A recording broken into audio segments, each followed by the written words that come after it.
শ্রমিকদের ন্যায্য মজুরি, সামাজিক সুরক্ষা এবং শ্রম অধিকার নিশ্চিত করার দাবিতে মঙ্গলবার শ্রম কমিশনারের কাছে ডেপুটেশন প্রদান করল ভারতীয় জনতা মজদুর সংঘের অসংরক্ষিত শ্রমিকরা। সংগঠনের পক্ষ থেকে শ্রমিকদের বিভিন্ন সমস্যা ও দাবি তুলে ধরে দ্রুত সমাধানের আবেদন জানানো হয়।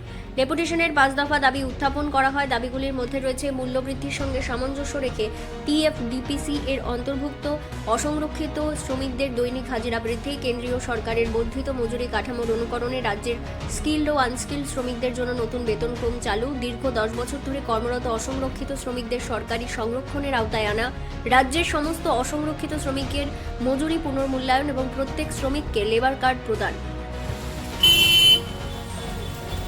সংগঠনের প্রতিনিধিরা জানান, নিত্য প্রয়োজনীয় পণ্যের লাগামহীন মূল্যবৃদ্ধির ফলে বর্তমান মজুরিতে শ্রমিকদের পক্ষে সংসার চালানো অত্যন্ত কঠিন হয়ে পড়েছে। একই সঙ্গে বহু শ্রমিক এখনও বিভিন্ন সরকারি সুযোগ সুবিধা থেকে বঞ্চিত রয়েছেন। তাই শ্রমিকদের জীবনযাত্রার মান উন্নয়ন এবং সামাজিক নিরাপত্তা নিশ্চিত করতে সরকারের দ্রুত হস্তক্ষেপ প্রয়োজন বলে তারা দাবি করেন। ডেপুটেশন কর্মসূচিতে সংগঠনের একাধিক নেতা ও শ্রমিক উপস্থিত ছিলেন।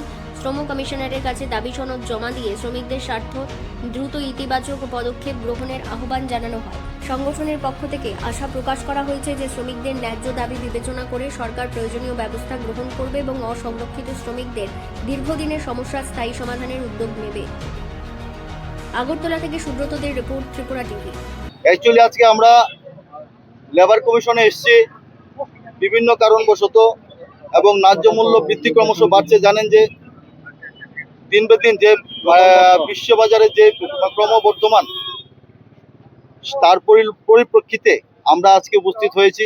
কারণ আমাদের যে অসংরক্ষিত শ্রমিকরা আছে বিভিন্ন সেক্টরে, রাবার, কাঠমিস্ত্রি থেকে আরম্ভ করে দৈনিক হাজিরা মজুরি থেকে আরম্ভ করে সব লেবাররাই আমাদের শ্রমিকরা আমাদের সঙ্গে আছে, বিভিন্ন জায়গা থেকে এসছে।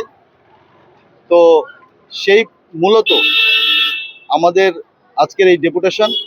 কারণ আপনারা জানেন, কারণ আমরা অনেকটা ভারতবর্ষের থেকে অনেকটা ছোট রাজ্য এবং অনেকটা ট্রান্সপোর্টেশনের দিক দিয়েও আমরা অনেকটা দূরত্ব বজায় রেখে আছি।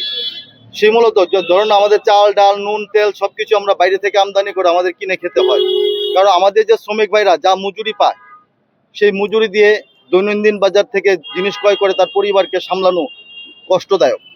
কারণ আপনারা চিন্তা করে দেখুন, সাংবাদিক বন্ধুরা এবং জনসাধারণের কাছে আমরা তুলে ধরছি যে দেখুন, যারা কথার কথা বলছি, একটা গ্যাসের ট্যাবলেট কিনতে গেলে 20 টাকা লাগে, যেটা দিল্লি বা অন্যান্য জায়গার মধ্যে আপনারা কিনতে গেলে সেটা হয়তো 10 টাকা দিয়ে 12 টাকা দিয়ে কিনতে পাওয়া যায়। পেঁয়াজের কেজি এখানে 40 টাকা, আর অন্যখানে 5 টাকা কিলো, অন্যান্য রাজ্যের মধ্যে 5 টাকা কিলো, আমাদের 40 টাকা কিলো খেতে হচ্ছে। তো দিন বে দিন চালের দামও ক্রমশ ঊর্ধ্বক্রম, 50 টাকার কিলোর নিচে কোনো চালই পাওয়া যায় না।